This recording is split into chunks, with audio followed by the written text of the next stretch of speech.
Di video kali ini kita akan membahas tentang karakteristik gelombang. Misalkan ada sebuah pegas digantung kemudian digetarkan sehingga dia bergetar dari titik A ke titik B seperti ini. Kita sudah belajar di kelas 10 bahwa pada getaran pegas ini ada besaran-besaran seperti frekuensi.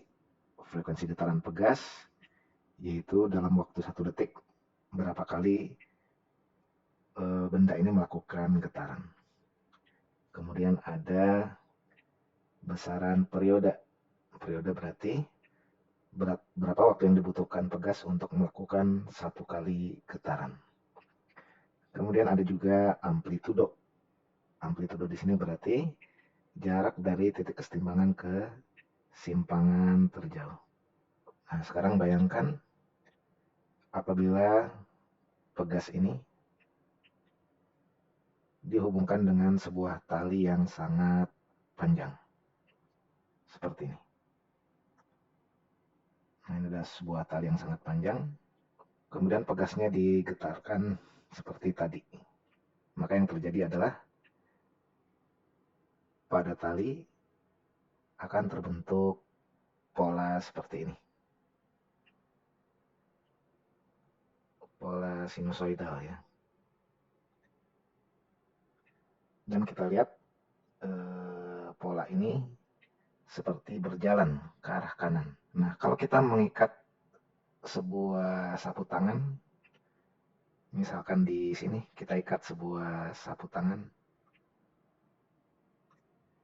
maka kita akan melihat sapu tangan kita ini seperti bergetar naik turun persis seperti getaran benda ini. Benda di ujung pegas ini. Jadi seolah-olah di sini seperti ada pegas lain ya, yang identik dengan pegas ini yang menggetarkan sapu tangan kita. Demikian juga misalkan kalau sapu tangannya kita ikat di sebelah sini. Maka kita lihat sapu tangan warna biru ini juga dia bergetar turun naik persis seperti getaran benda di ujung pegas ini. Seolah-olah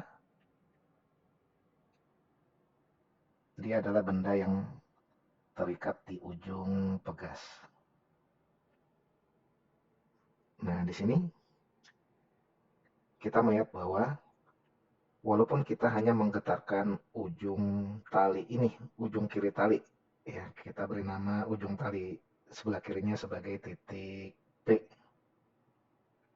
Ternyata getaran yang dilakukan di titik P ini menular ke seluruh bagian tali yang lain.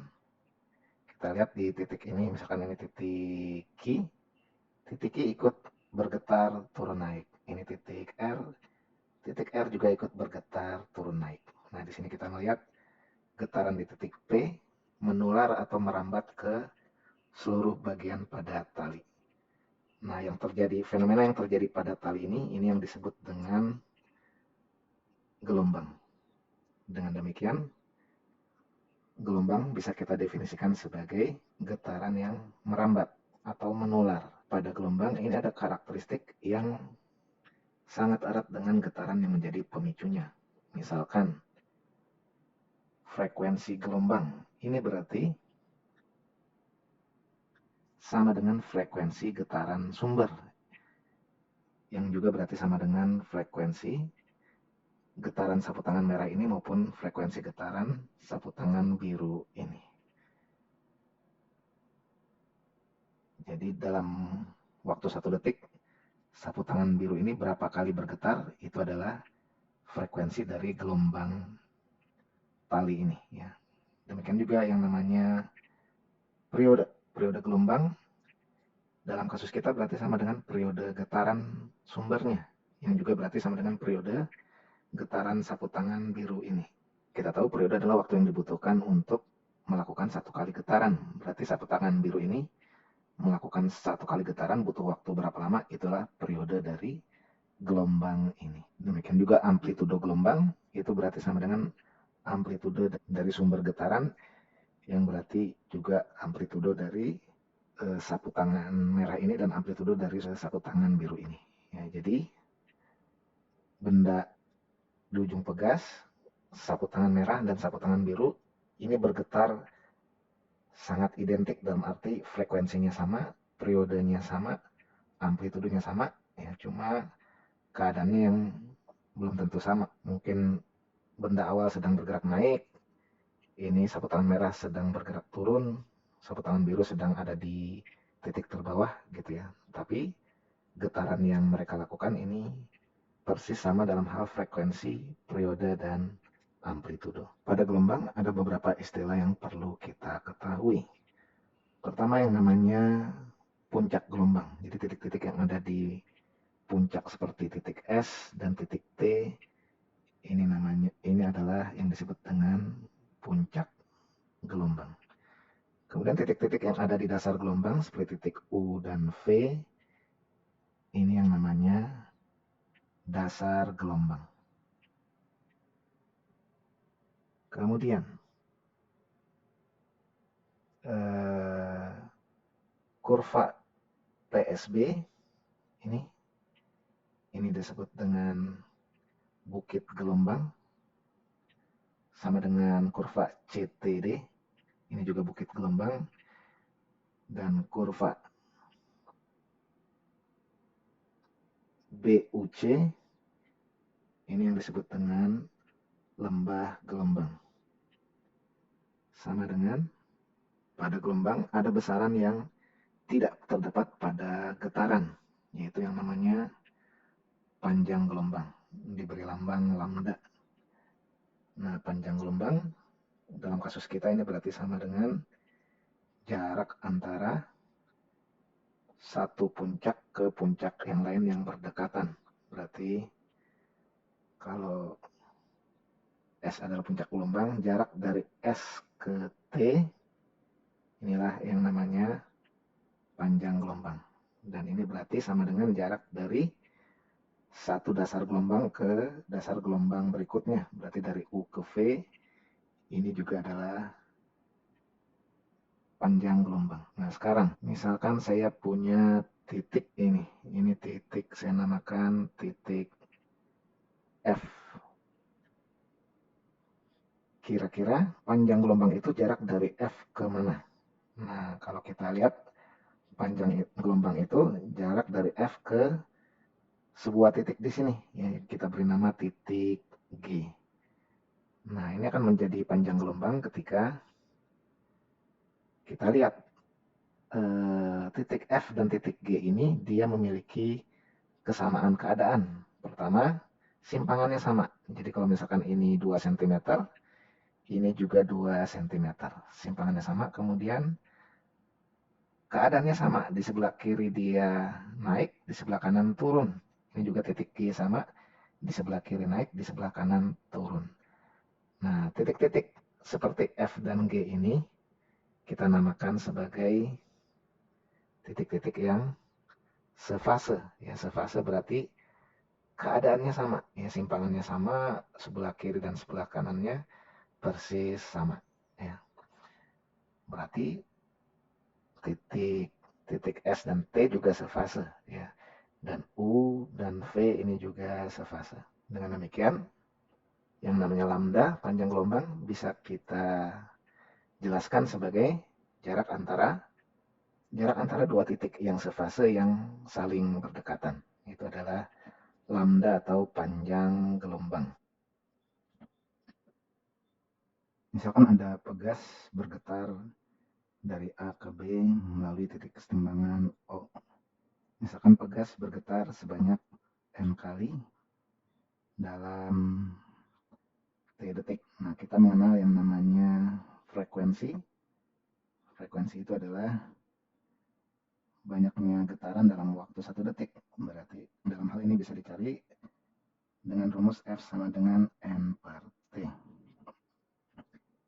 Nah, sedangkan periode getaran adalah waktu yang dibutuhkan untuk melakukan 1 kali getaran. Berarti periode bisa dinyatakan sebagai T per N. Dalam waktu T melakukan N kali getaran, berarti waktu untuk 1 getaran sama dengan T per N.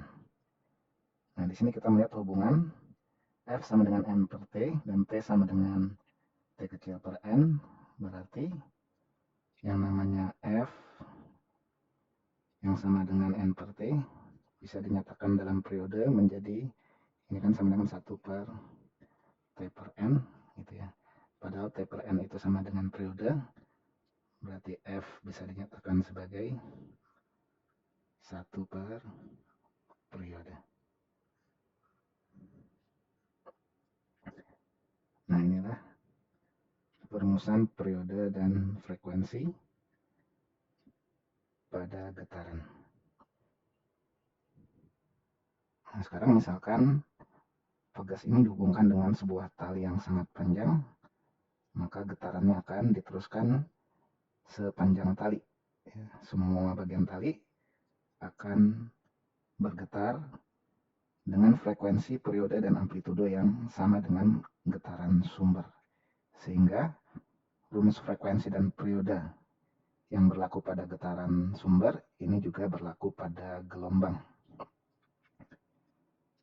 Nah, getaran pada ujung tali yang kiri merambat ke kanan sepanjang tali. Nah, merambatnya ini dia memiliki kecepatan yang disebut dengan cepat rambat gelombang.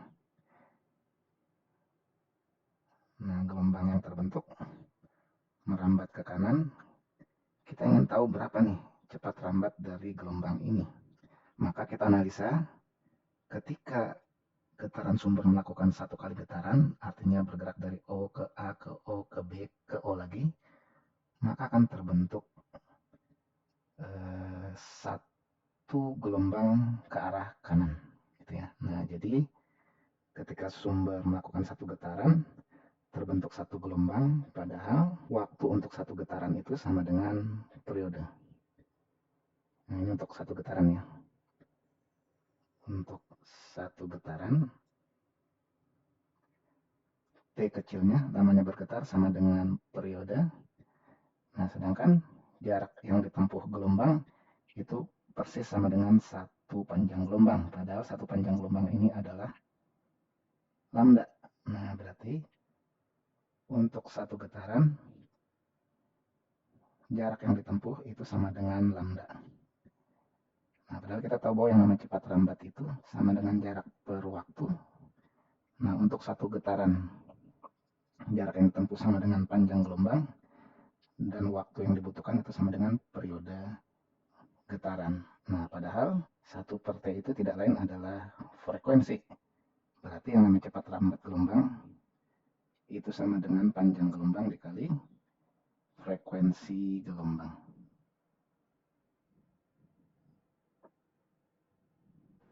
Berdasarkan arah getar dan arah rambatnya, gelombang bisa dibagi menjadi dua jenis, yaitu gelombang transversal dan gelombang longitudinal. Gelombang transversal, seperti contohnya gelombang tali, ini cirinya yaitu arah getarnya tegak lurus dengan arah rambat. Nah, di sini kita lihat gelombang getarannya dia naik turun, atas bawah. Ya, ini arah getaran. Nah, sedangkan gelombangnya merambat ke arah kanan, horizontal.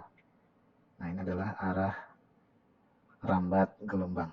Kita lihat arah getarannya atas bawah, ini tegak lurus dengan arah rambatnya yang ke kanan. Gelombang yang seperti ini disebut dengan gelombang transversal. Sedangkan gelombang longitudinal itu adalah gelombang yang arah getarnya searah dengan arah rambat. Nah, contohnya gelombang pada selingki ini, kita lihat getarannya kanan kiri. Ya. Nah, ini adalah arah getarnya.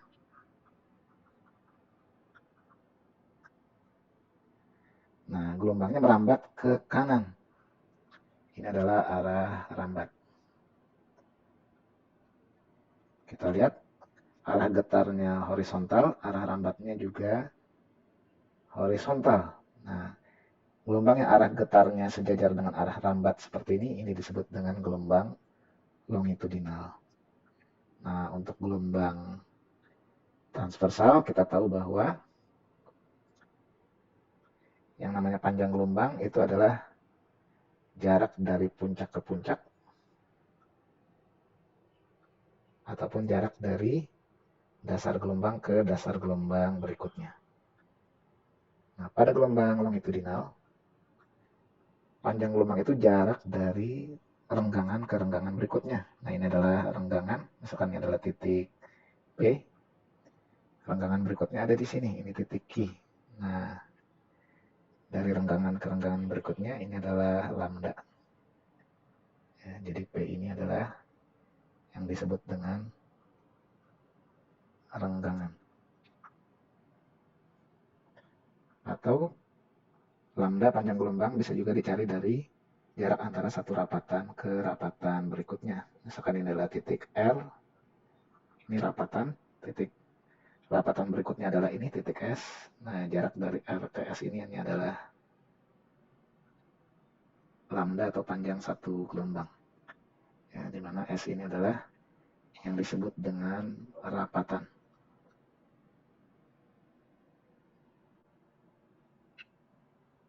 Sekarang perhatikan contoh soal berikut. Kata soal, gabus P dan gabus Q terletak di atas gelombang permukaan air. Jarak PQ 24 cm. Ketika P ada di puncak gelombang, Q ada di dasar gelombang. Dan di antara PQ terdapat satu bukit dan satu lembah.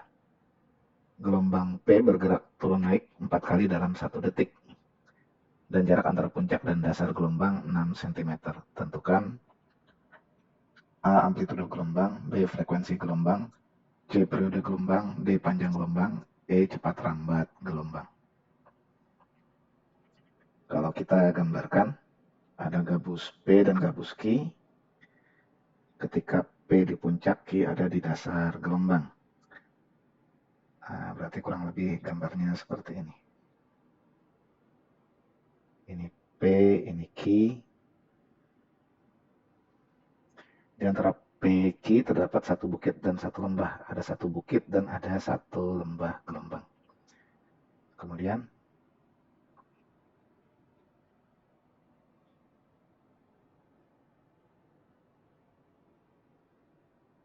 jarak PQ 24 cm. Kita tuliskan di sini. Jarak PQ sebagai X lambda. Ya, ini sama dengan 24 cm.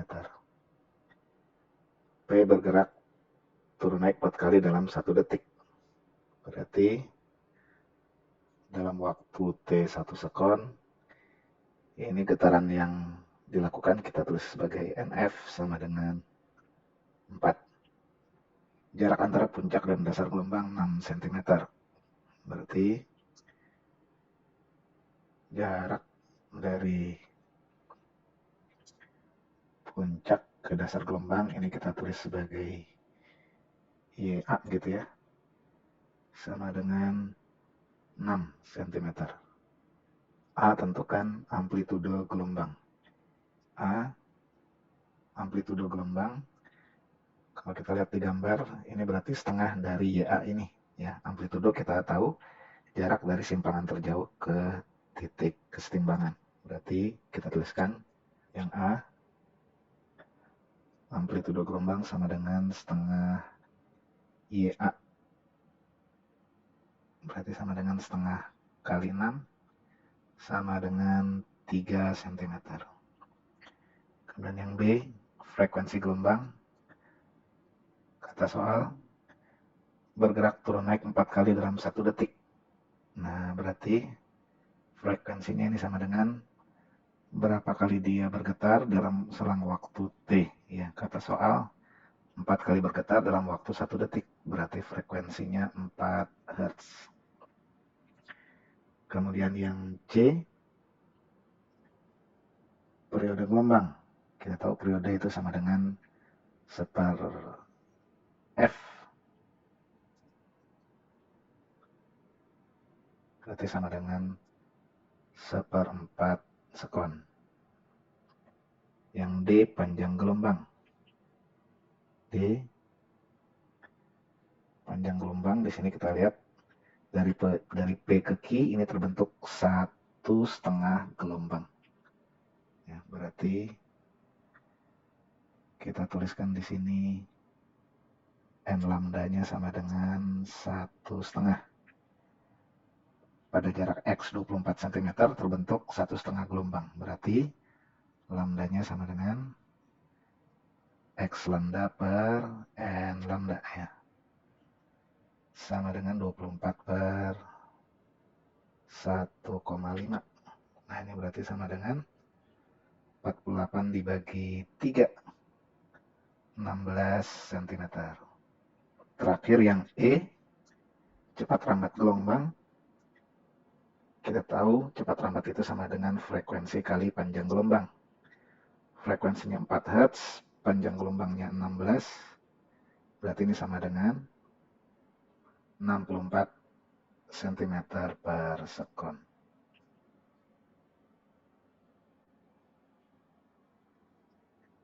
Sekarang sebagai latihan, coba kerjakan soal berikut.